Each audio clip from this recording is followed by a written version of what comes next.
This episode is brought to you by my friend Rebecca Walser, a financial expert who can help you protect your wealth. Book your free call with her team by going to friendofdinesh.com. That's friendofdinesh.com. Coming up, the Twitter files. We're waiting for part 4. I'll talk about the implications, and I'll talk about the gang of 3 that has been doing very bad stuff inside of Twitter. What's the impact of the censorship on Meta and YouTube? I'll explore that. I also want to examine whether the Supreme Court will give state legislatures final authority on election rules and a little advice on how to stay happy and serene during the holidays. This is the Dinesh D'Souza Show.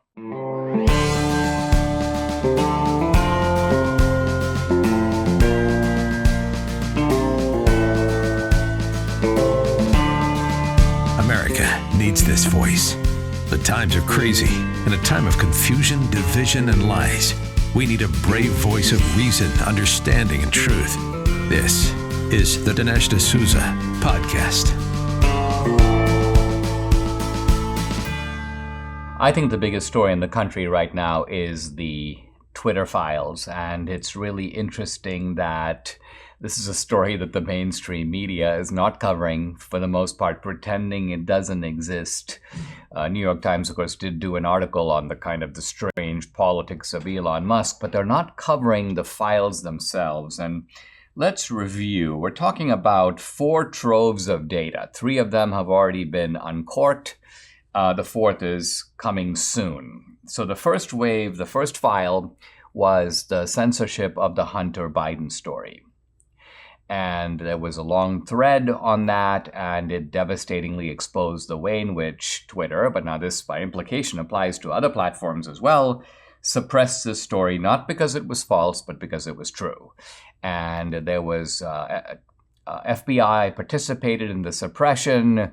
So there are a lot of bad actors here. And at Twitter, of course, the bad actors were Jack Dorsey, Parag Agarwal, who replaced him as the CEO, Vijay Agade, and this creepy character who I'll talk about a little bit more in the next segment, Joel Roth, 35 years old, a guy right out of Swarthmore. And these guys are making decisions for the whole country, what people can see, what they can talk about. They're deciding whether to ban congressmen. They're deciding whether Trump should be banned. It's really scary when you think back about the kind of power that these strange characters exercised. Now, there's some debate. Elon Musk, I think, seems to think that Jack Dorsey is not the main culprit. In fact, he once said that Jack has a, quote, pure heart. And I think if this is true, then Jack is a little bit like, well, there's a character in Dostoevsky that is called the Idiot.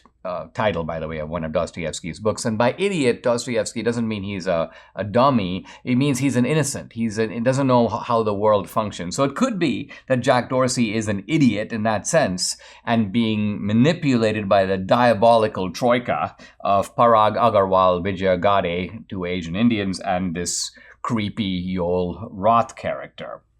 Now, the impact of the story is really hard to measure because it has so many reverberations. Let's remember, here's an article I'm holding from New York Magazine.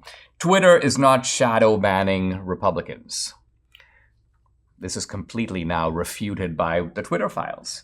The Twitter files, as I say, part 1 was the suppression of the Biden story, the Hunter Biden story, and the Joe Biden story. Number 2, the systematic shadow banning and censorship of political opponents, conservatives. 3, the banning of Trump, the specific banning of the sitting president of the United States.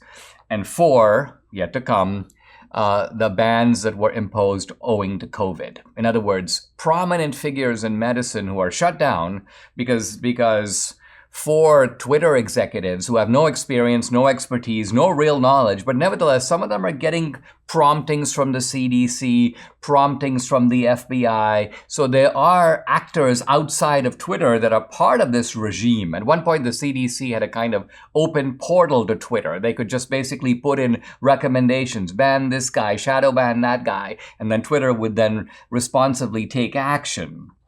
Wikipedia You can go look at it. It has been for now, I think, 2 years, referring to the accusation that Twitter shadow banned people based on Republican affiliation or conservative ideology as, quote, a conspiracy theory. By the way, Wikipedia calls me a conspiracy theorist, even though I've never put forward a conspiracy theory in my life.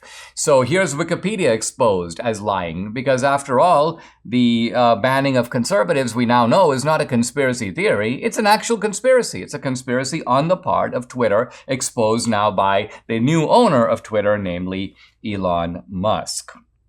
Now, you see all kinds of efforts here to sort of defend Twitter. People like Gade and Roth genuinely don't believe they did anything wrong. And I think this is somewhat true. They live in an ideological bubble.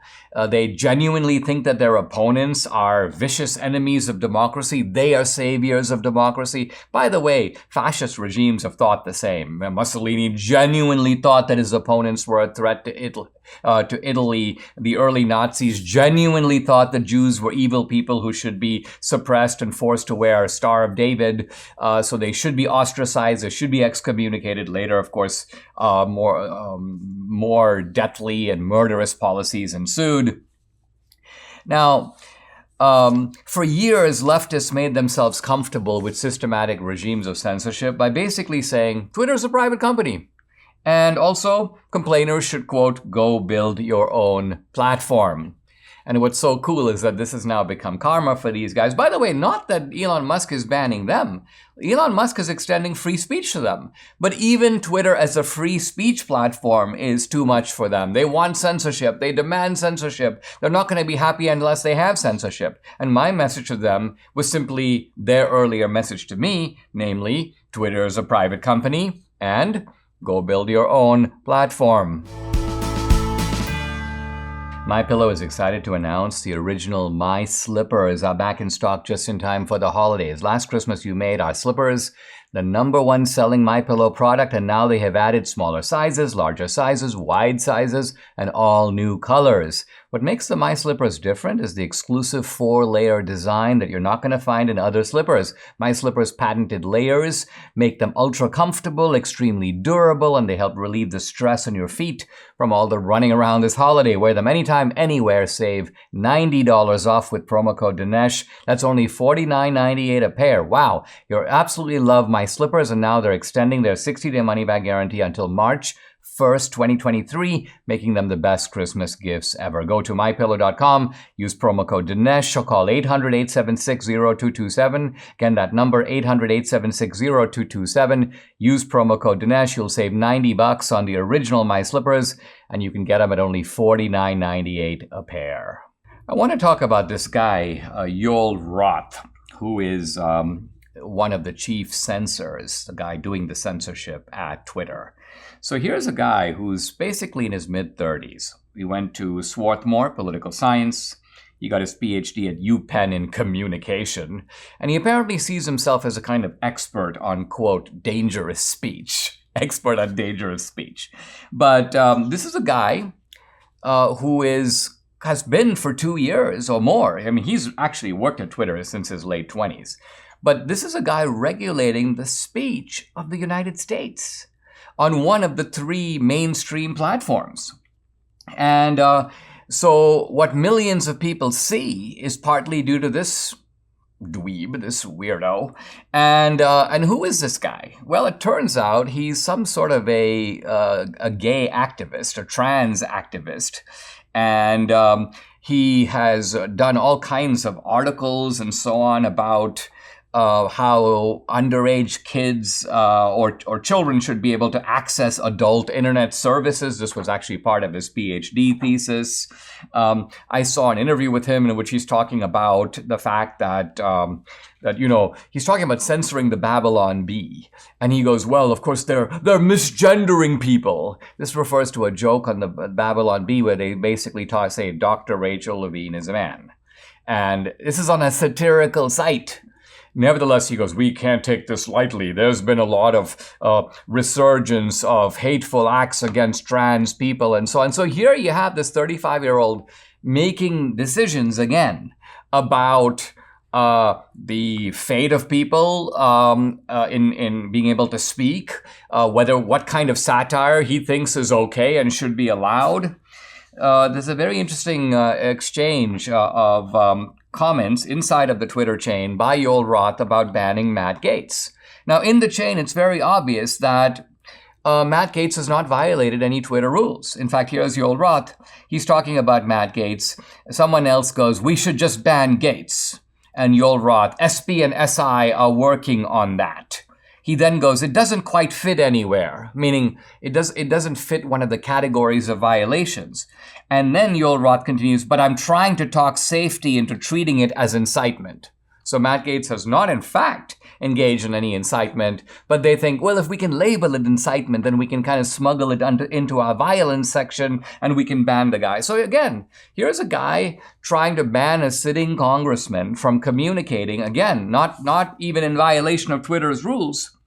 And so this is the state of discourse in America today. Who would have thought we'd have reached this point? And let's remember, Joel Roth is not alone. There are tons of Joel Roths right now at Google. There are tons of Joel Roths at Amazon, at Apple, at Facebook or Meta. So these are the kind of people who have power, but it's power that they exercise behind closed doors. See, what's so interesting about what Elon Musk is doing is he's raising the curtain so that, to use a phrase that I'm pirating from Las Vegas, what happened at Twitter no longer stays at Twitter or inside of Twitter. It's now being exposed to the world to see how these decisions were made and by whom.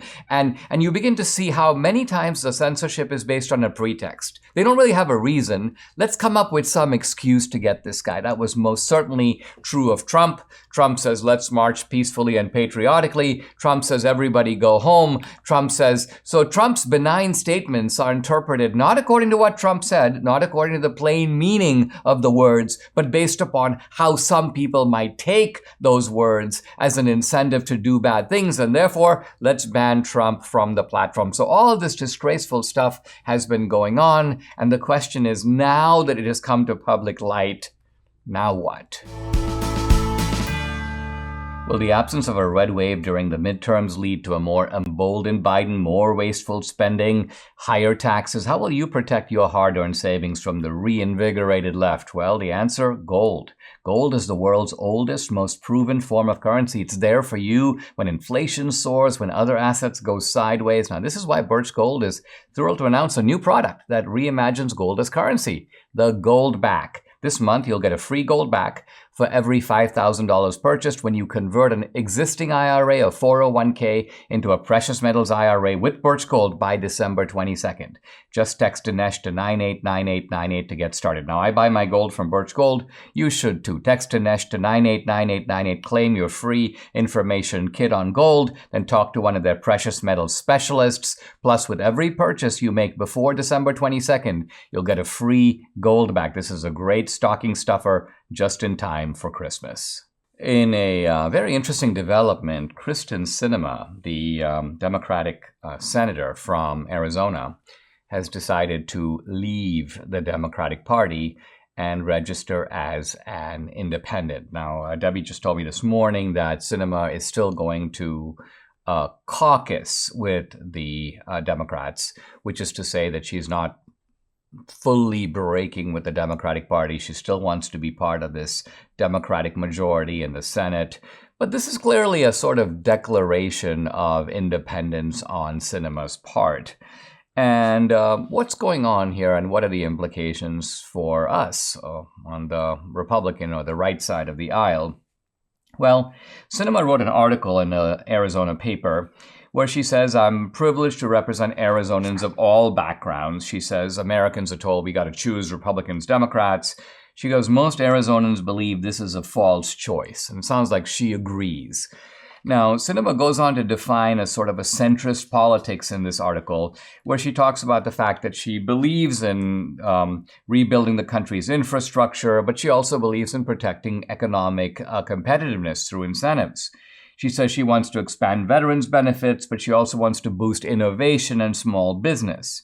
She wants to protect marriage for LGBTQ Americans, but she also wants to make communities safer and more vibrant places to live together and raise families. She says Democrats don't care enough about the border. So I think actually Sinema is defining a sort of centrist politics here. And by the way, let's remember, she's not alone. Elon Musk has also described himself as a free speech centrist. So he's someone who wants to take ideas both from the left and from the right and believes that there can be a sort of consistent centrist position that rejects, and I think Sinema thinks she's rejecting extremes on both sides. Now, she's not all that clear what these extremes are, but she seems to think that the Democratic Party has gone too far left and the Republican Party has gone too far right. Now, there could be behind this analysis, which I think actually should be taken at face value, there's also a kind of political calculation. And interesting article in a socialist magazine called Jacobin, but basically it's called Kyrsten Sinema is Playing Chicken with the Democrats. And the theme of this article is this. Kyrsten Sinema now has, because the Democrats have moved so far left, Kyrsten Sinema is seen as a far right winger in the Democratic Party, which means she will almost certainly have a left-wing primary challenger. And it could very well be this guy, Ruben Gallegos, a representative. He's a progressive Democrat, and he has flirted with the idea of challenging her. Now, in the Democratic primary, this guy could quite likely win, even though not necessarily in the general election. But the theme of this article is that Kyrsten Sinema is essentially making it impossible for this Gallego guy to challenge her because she's saying this, look, I'm no longer in the Democratic Party. I'm going to run as an independent. So either the Democrats support me and I can win enough centrists so I can stay in power, or you guys can pick your own candidate. And if you do, the center-left vote is going to be split between me and the leftist. And who's going to win? The Republican. So if you want Democrats, you're welcome to hand over the Senate seat in Arizona to the Republicans, or you can make a prudential decision that you may not like me very much. You may think I'm far too conservative for you, but hey, I'm not too conservative for Arizona. So this is in this analysis, a kind of political move by Sinema to stave off a progressive challenge. Now, I think as a practical matter, if that is the goal, it's not likely to work for the simple reason that the Democrats, I think, are unlikely not to nominate a candidate. They're going to nominate somebody. And so if it's going to be this Gallego guy, it's going to be him. So in a weird way, by making herself an independent, Sinema has virtually guaranteed that there will be a Democratic nominee, so there will be a left-wing nominee. Now, Sinema may decide for whatever reason, I've kind of had it with politics, I don't really want to run, and so this could be a form of her creating an exit strategy. But let's remember that in the Senate, we have other people, Angus King, by the way, from Maine, Bernie Sanders, who ran as independents, but are now in the Democratic caucus. So it's really unclear. We'll have to wait and see how Sinema plays out here. But it's pretty clear from what she's saying that she's not changing her position. She's not going to be kowtowing to the Democrats. She apparently doesn't want to be someone that Biden can just call up and say, listen, I need you to do this, or even Chuck Schumer. Now she has cut out on her own so she can make her own decisions. She can make her own political calculations. She's untethered, you may say, from both parties. Now, Joe Manchin is another interesting character. We haven't heard a whisper or word from him since the Sinema announcement. Debbie and I were chatting about Manchin. We think it is in Manchin's interest to become a Republican. He's actually endangered in a conservative, in a bright red state like West Virginia is today. West Virginia, historically a Democratic state, but not now.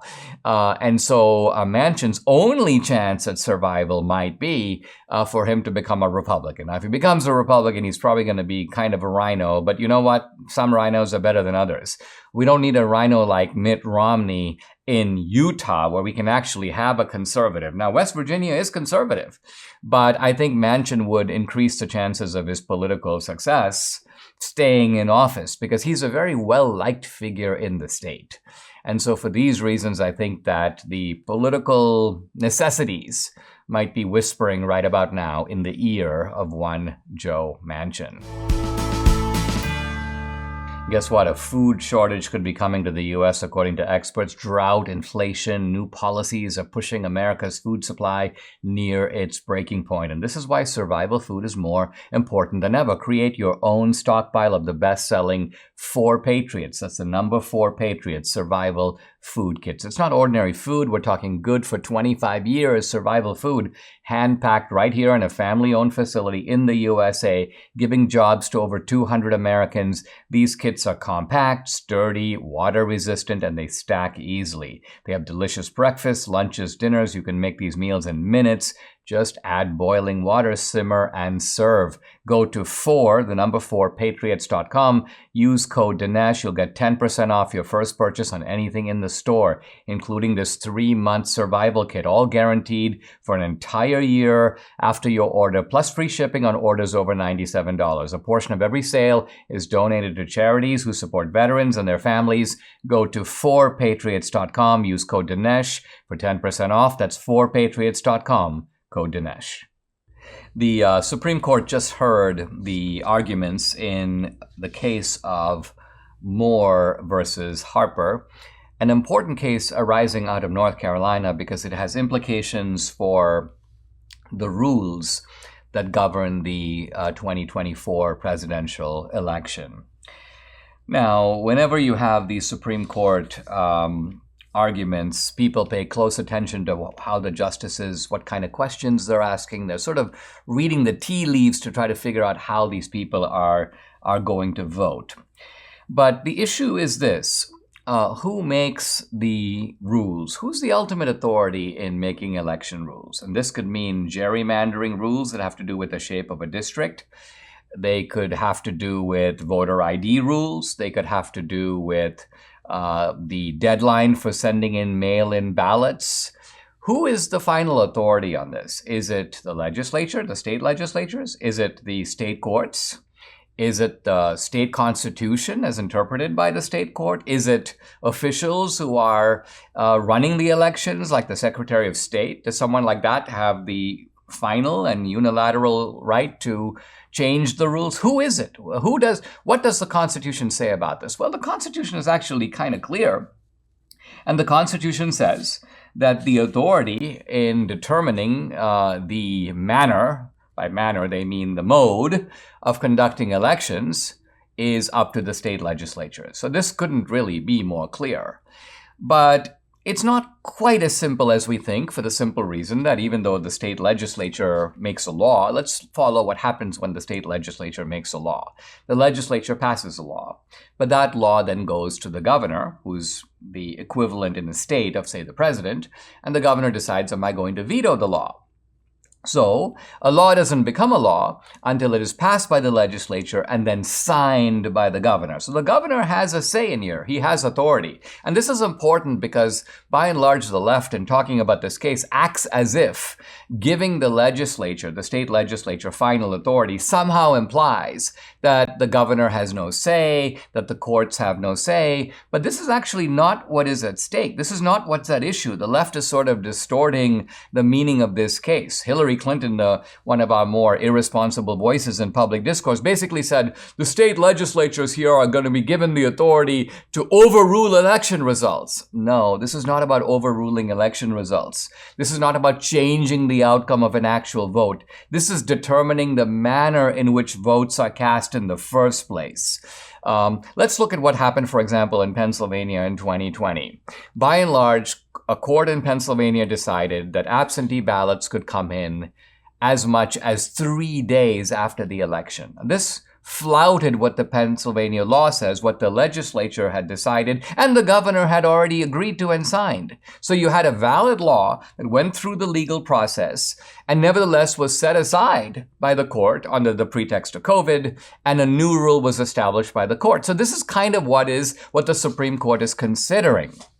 In North Carolina, the legislature, gerrymandered, by the way, gerrymandering is done by both parties, the dominant political party in a state will draw election districts in a manner that favors that political party. The Democrats do it in New York, the Republicans do it in Texas and North Carolina, but the North Carolina court basically said you can't draw the district this way. We don't like it. We think that it's since and the court did so by simply invoking the generic phrase, we need to have a free and fair election. And the court evidently decided, well, we are the final adjudicators on what that is. So if we don't like your district, we don't like its shape, we think it can be drawn a different way, we're going to send it back to you.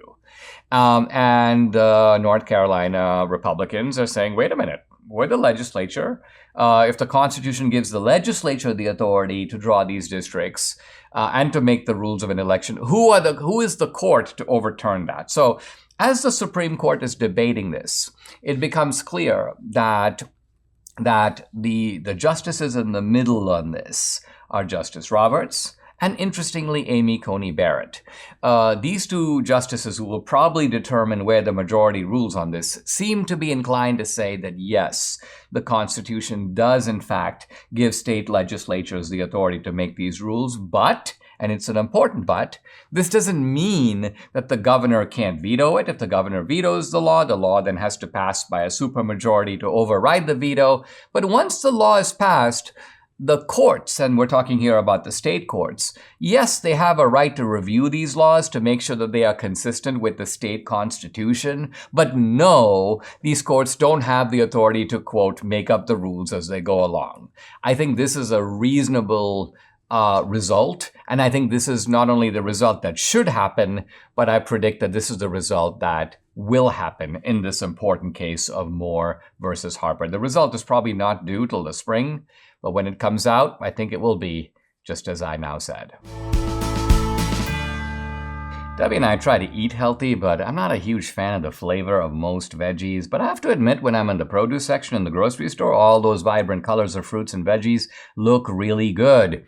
Dr. Howard at Balance of Nature told us that all those colors you see in the produce section equal nutritional variety. Different colors signify different key nutrients. So if you eat only your favorite one or two veggies, well, you're missing a whole world of vital nutrients. This is why Debbie and I take these 6 little fruits and veggie capsules each day. Each daily dose is made up of a blend of 31 different fruits and veggies. And that's the only way we can possibly get what we need. So give your body everything it needs with Balance of Nature. For a limited time, all new preferred customers get an additional 35% discount and free shipping on your first Balance of Nature order. Use discount code AMERICA. Call 800-246-8751. That's 800-246-8751, or go to balanceofnature.com and use discount code AMERICA. Every now and then in political conversations with friends, the topic comes up, well, is there going to be another secession? Is the United States, let's just say 20 or maybe 50 years from now, going to look the same geographically in its makeup as it is today? Or could it be that the United States will break up into 2 or maybe even more countries? Now, this question, which I think is not front and center, I don't think it's something that anyone would say is imminent. Obviously, we are still in the throes of fighting it out in this country, but there is a degree of polarization now that seems to me, well, I haven't seen it in my adult lifetime.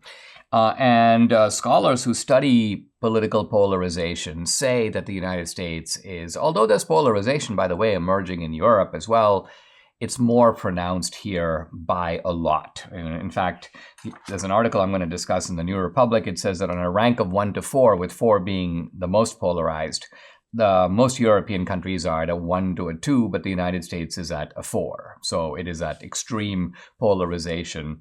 And polarization has led in a number of cases to countries that do break up. A classic example being the former Czechoslovakia, split up. Yugoslavia is no more. Now, when you ask Americans about this, there's only a minority that thinks that the United States will in fact break up. This is about 18% of the population. And interestingly, about the same percentage think America should break up. So in other words, there are two separate questions. Will it happen? And do you think it's a good idea for it to happen? One is a prophecy or a prediction. The other is an advocacy. You're saying what you think, what you would like to see happen. And now, as we know historically, countries that have broken up have sometimes had long-standing conflict, civil strife. Of course, the United States had a civil war. We're not in a civil war scenario now in the sense that in the Civil War there was a single issue, namely slavery, which was the real rub. Lincoln called it, that's the rub, as Lincoln put it. But now we have what in some ways is arguably worse, which is that in the time of the Civil War, Americans North and South were pretty similar in their general values, pretty similar in their lifestyles, pretty similar about the way they wanted the country to go, except on this singular question of slavery. But now we're divided on a whole bunch of things. We're divided by and large about what kind of America we want to live in. The America that the left thinks is great, we think is horrible. The America that we want to affirm and revive the principles of the founding, the left repudiates those principles. So you essentially have two people who have a completely different view of what their ideal society looks like. And this is very bad for democracy. It's bad for democracy because democracy doesn't really work when one side of the population, even if it's a majority, is holding the other side captive. Democracy works when you have two sides, a majority and a minority, and they by and large agree on goals while disagreeing on means. So in that case, one can defer to the other. Okay, we'll try it your way. And if it doesn't work, then we'll try it our way. But we kind of both agree about where we want to go. If you don't agree on where you want to go, then one side, the side with the more power, and it could be a majority, it could be a minority, is dragging the other side unwilling to a destination to which it doesn't want to go. And that is obviously a formula you can see right in that description, the creeping authoritarianism. By the way, the founders did not think that democracy and authoritarianism are somehow mutually exclusive. When the founders spoke about tyranny of the majority, what they meant is that a majority can exercise an authoritarian sway over the minority. By the way, Tocqueville, a Frenchman coming in the early 19th century to visit America, expresses the same concern. Tocqueville's phrase is soft despotism. But I would argue that in many ways we're not even dealing with soft despotism. I mean, think about some January 6th defendant who hasn't even been tried sitting in solitary confinement. Where's the soft despotism? The FBI raids his house, they grab him. This is for a guy who's just walking around the Capitol taking photos of himself. And yet here he is sitting in a dark room for 23 hours a day. That's not soft despotism. That's actually despotism, pure and simple. Yes, it's despotism that is behind the guise of judicial and legal procedures. But by the way, that's also true in Iran. The Iranian mullahs go through the formulas of legal procedure. They have elections, albeit with pre-selected candidates. So by and large, even societies that are not just authoritarian, but totalitarian, nevertheless will call themselves democracy. Think of the German Democratic Republic in the Soviet era. Think about the Islamic Republic. They use the language of republicanism, even though, in fact, when you look more closely, you're dealing with theocracy, not with a genuine republic. So what will happen to the United States? This article doesn't say. The author makes the case that he thinks that secession of some sort is not improbable. And he says that once you reach a certain point of polarization, there's no going back. And he also makes another interesting point, which is that if you look at history, once countries do break up, once you do have secession, then there's no going back then either. What some of us would do just to be young again, the simple things like climbing stairs, getting in and out of bed, taking a walk, aren't always that simple. Too many aches and pains. But they can be simple because thankfully now there's a 100% drug-free solution. It's called Relief Factor. Relief Factor supports your body's fight against inflammation. That's the source of aches and pains. The vast majority of people who try Relief Factor order more because it works for them. Debbie's a true believer. She can finally do the exercises she loves, like planks, push-ups, or stationary bike, all thanks to Relief Factor. It's been a real game changer for her and for many other people. You too can benefit. Try it for yourself. Order the 3-week quick start for the discounted price of only $19.95. Go to relieffactor.com or call 833-690-7246 to find out more. That number again, 833-690-7246, or go to relieffactor.com. Feel the difference. Hey guys, I'm delighted to welcome back to the podcast Dr. Marina Hoffman. She's a Bible professor at Palm Beach Atlantic University.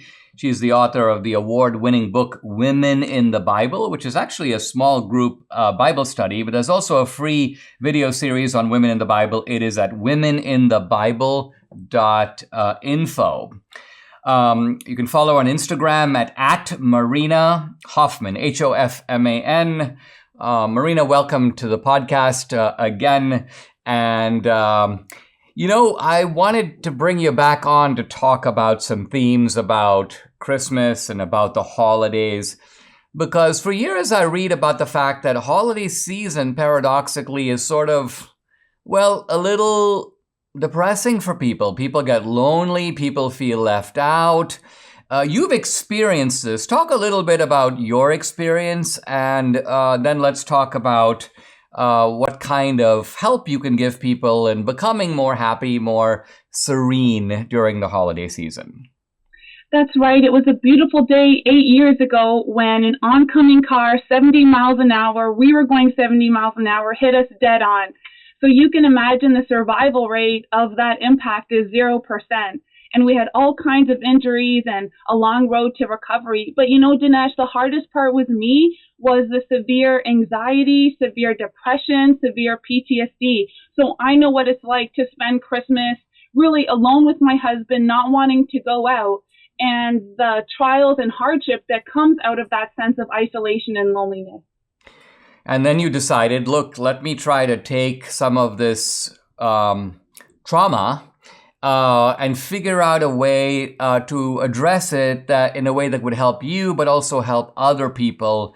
Let's talk about some of the themes in Women in the Bible. What can people do by turning to the Bible in getting inspiration, consolation, and encouragement, particularly at this time of year?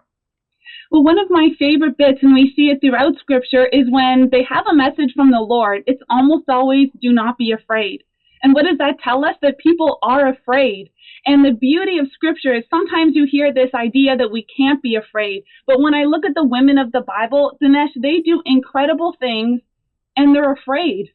Time after time, they're afraid, but they're afraid to choose the way of the world, or maybe the order of a king who asked them to do something not right, over choosing the path of the Lord. And even if we look at Mary, again, do not be afraid. How could she not be afraid? Her whole life has changed. She has a child out of wedlock. What does the future hold? And yet she's willing to move forward even in fear. And I think that's a powerful lesson for us to take in our fear, that we can move forward. We don't need to sit at home until somehow magically we overcome all our fears.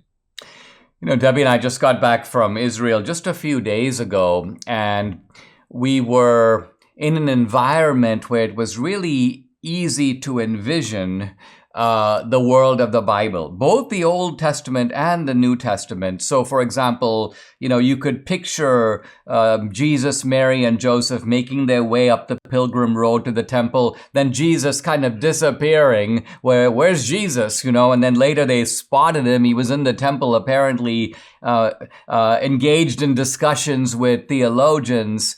that world, which seems very remote, if you live in Rhode Island or you live in Texas, you seem disconnected from that world of the Bible. But in Jerusalem, it's right there. How can people connect with the Bible in a sort of everyday sense? What I'm talking about is not just the Sunday sermon, but feeling like, hey, listen, even in a different time, in a different place, all of this is totally relevant to my life. Absolutely, because apart from the outward details, the people in the Bible are going through the same human experiences as us.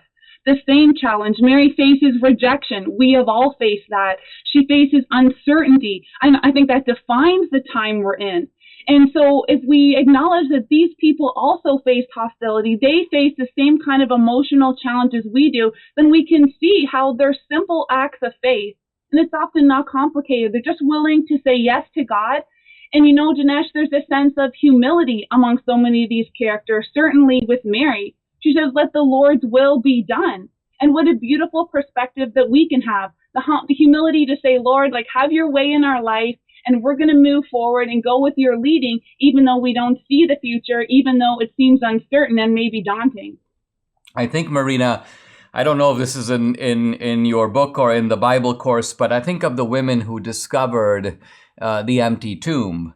It's interesting because certainly at that time, the credibility of women was not given much, importance. People would likely to scoff and disbelieve. You're just making up stories. You're circulating rumors. But interestingly, the Bible leaves the discovery or describes the discovery of the empty tomb. What could be a more important event in Christianity to a group of women who are the first people to report it. And I'm sure that they were also hesitant, fearful of the kind of derision that would come to them, not just from the Romans, but also from the Jews. Yes, and the disciples, the men, they don't even believe the women, right? So on top of what you're saying, then they face rejection. And, people talk later, why does Jesus only appear to the men? Well, Dinesh, I don't see that as a put down to the woman. It glorifies them. They were simple, they had faith, they had humility, and they accepted the simple evidence they were given. And they just said yes to the Lord. They didn't need all kinds of extra appearances. So again, another picture of these beautiful women who have a simple faith to say yes to the Lord, no matter how much they'll lose. I know that when we were on the flight back from Israel, we were talking about the fact that there are times where we can get really worked up about small events in our life that seem, to make us obsessive about them, or even political stuff like, oh my gosh, this was the result in the midterms. I can't believe Kerry Lake lost in Arizona. And it introduces a sense, a dislocation of perspective. And I think what you're trying to say here is that without neglecting the ordinary acts of your life, without neglecting the political field in any way, nevertheless, keep in mind the larger picture of why we're here and what we're trying to do with our lives. Absolutely. These issues do matter, and we need to stand up for them, and we need to stand up for what's right. But at the end of the day, Dinesh, in my family, we have a little prayer time, and we always start each prayer with thankfulness. And the biggest lesson to me is my 4-year-old takes 5 minutes to list all her toys and her pretty dresses and her hair clips. And it reminds me of what you're saying, to have perspective. All the troubles in the world, they'll be there tomorrow, no matter how hard we fight against them. But to be thankful for the small things in life that really mean the most to us. And hopefully everyone has someone that loves them and is there for them. And for those that don't, I think it's a call to go out and make friends again, to be human again, to fully live life while we're engaged in the news and all these items and the fight for freedom and what's right, but also to make sure we always prioritize what makes us most fulfilled, which is the human aspect of life and the meaning we find in relationships. Absolutely. Great stuff. Thank you, Marina Hoffman. Follow her on Instagram at Marina Hoffman, Hoffman. The book, Women in the Bible, small group study, or you can get more information at womeninthebible.info. Marina, thank you very much for joining me. Thank you. In an ongoing discussion of apologetics, I'm talking about my book, What's So Great About Christianity, available, by the way, in paperback if you want to get it. I wrote the book kind of inspired by C.S. Lewis. Remember C.S. Lewis's classic Mere Christianity? But Lewis wrote that book right around the time of World War II. So I figured, man, it's been half a century. If I were to try to do that book today, how would I do it? So what's so great about Christianity is my effort to create a kind of introductory manual, if you will, that introduces people, even people who really don't know a whole lot about Christianity. And I want to start talking today and the next few days about the impact of Christianity in shaping our civilization. Now, by our civilization, I mean Western civilization, a civilization built, as it turns out, on Athens and Jerusalem. Debbie and I just got back from Jerusalem, actually our first trip, so I knew a lot about Jerusalem, but I didn't know Jerusalem as a, eyewitness. So it was really a fascinating trip for that reason. Now, there are a lot of people today who, on the left, who don't like Western civilization. You might remember the Stanford University chant from now a couple of decades ago, hey, hey, ho, ho, Western culture's got to go. So these are people who somehow think that they can get rid of Western culture. And there is built into that a specific antagonism against Christianity. Now, arguably, these are people who don't even like what Athens represents, which is classical reason, open debate, critical inquiry. Even those once, taken for granted virtues of the West have now come under attack. So you've got the camp that doesn't like Western civilization and obviously would not like the role that Christianity has played in shaping it. But for many centuries, Western civilization was recognized to be a massive accomplishment. For one, it was the civilization that dominated the world, as I think it still does. But for number two, it introduced all these powerful new ideas and values into the world. Values that, by the way, have been incorporated now by non-Western cultures, values that are even the secular values that have come out of the Christian foundation are now taken for granted by secular people in the West, even though they don't recognize that even those secular values are sort of standing, you might say, on a Christian mountain or on a Christian foundation. Now, for centuries, the main critique of Christianity came from the historian Gibbon, his book, The Decline and Fall of the Roman Empire, in which basically Gibbon took it for granted that Western civilization is great. But his point is Western civilization is not based on Christianity. Western civilization, in fact, he said, is based on ancient Greece and Rome. And unfortunately, he says, ancient Greece and Rome collapsed, was replaced by Christianity. What did Christianity create? The Dark Ages, the Middle Ages, a period that is stereotypically described as backward, not a whole lot going on, not very much progress. And then comes the Renaissance, the Reformation, the Enlightenment, the Scientific Revolution. So Gibbon celebrated those things, which he saw as an effort to sort of get beyond Christianity and restore Western civilization's ancient connection with pre-Christian Greece and Rome. So that's really what I want to talk about today. I want to show why Gibbon's thesis is, I think, very flawed. First of all, Gibbon acts as if Greece and Rome, this wonderful civilization, was overthrown by Christianity. But that's not true. Greece and Rome, Rome at that point, because Rome had supplanted Greece, Rome was overthrown by barbarians who came from the north. Most of them were pagans. They were not Christian. Later, they became Christian. But the Roman Empire had become rotted from within. This is actually something we worry about with America today. A once dominant civilization that now has all this kind of internal institutional decay and corruption. So the Roman legions couldn't fight very well anymore. And no wonder that these Huns and Lombards came in from Germany and were able to easily defeat the Roman Empire. So Rome, in a sense, sowed the seeds of its own decay. Second, Christianity comes in and civilizes these barbarians. The barbarians are complete savages, but they embrace Christianity and they settle down. Suddenly you have monasteries all over Europe, and you may say, well, monasteries, what's the big deal? Well, let's remember the monasteries in Europe were the original universities. Monasteries were centers of thought and contemplation, and yes, religious reflection, but they were also centers of learning and study. They studied things like agriculture and logic, so both practical as well as theoretical sciences. And so the point here is that Gibbon is trying to put the blame on Christianity for something that Christianity, I think, is not to blame for. Christianity actually rescued